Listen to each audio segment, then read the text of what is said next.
ډېر محترم ناموس خان ناموس صاحب ته خواست کوم چې هغه راشي او خپل شعرونه ستاسو سره شریک کړي. زما په سټیج ناستو ډېرو درنو ملګرو او د ملکنډ د ټولو ټولنو نه راغلو ملګرو، وخت نشته دی ځکه چې ماښام دی نو زه خبرې نشم کولی، خو زه به صرف ستاسو شکریه ادا کړم او د دې خپلې ټولنې شکریه به ادا کړم چې په ما باندې د دې دونه غټې ذمهوارۍ ګمان کړی دی، یقین را باندې کړی دی، نو ځان ته به په خپله دعا وکړم چې خدای پاک دې ما له توفیق راکړي چې زه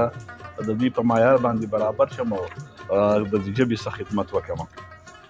د وخت د کمي په وجه باندې به یو څو شعرونه هغه سړی بېغمه ژوند په هره ځمکه کوي، هغه سړی بېغمه ژوند په هره ځمکه کوي، څوک چې نفرت په حقیقت کې له ټوپکه کوي. او هغه سړی بېغمه ژوند په هره ځمکه کوي، څوک چې نفرت په حقیقت کې له ټوپکه کوي او بربادوي سکون عزت او پیسه واړه نشه، بربادوي سکون عزت او پیسه واړه نشه، په ژوند مین خلک د دې عمله کرکه کوي او په پردو خلکو د چا څه چې ورته څه وایي څوک، په پردو خلکو د چا څه چې ورته څه وایي څوک، خپل ورته ښکاري نو ګیله ورنه هم ځکه کوي. د دې په شا د بېوسۍ اندازه شته دی چاته، دا چې په منځ د ډېرو خلکو کې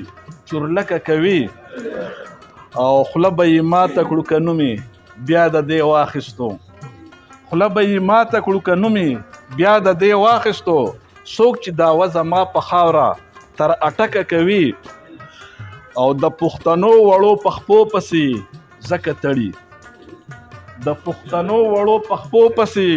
ځکه تړي، د نظر ماتي ګمان بالکل په کونجکه کوي. داسې دې هم د یوې تورسرې نه لږ وکړي که نه، داسې دې هم د یوې تورسرې نه لږ وکړي که نه، څنګه تپوس چې په رشته کې د هلکه کوي، د چا څه کار چې د شته تن تپوس د چا نه کوي، د چا څه کار چې د شته تن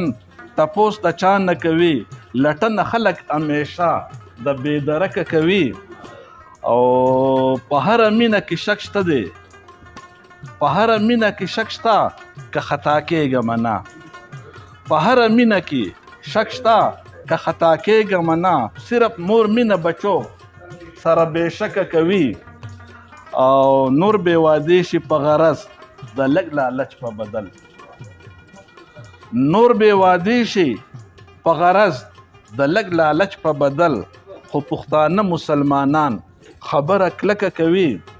او مقصد جي سپک به وي ټول عمر ناموسه درون به نشي هغه، سپک به وي ټول عمر ناموسه درون به نشي هغه، ناموسه سپک به وي مدام چې د بل سپکه کوي.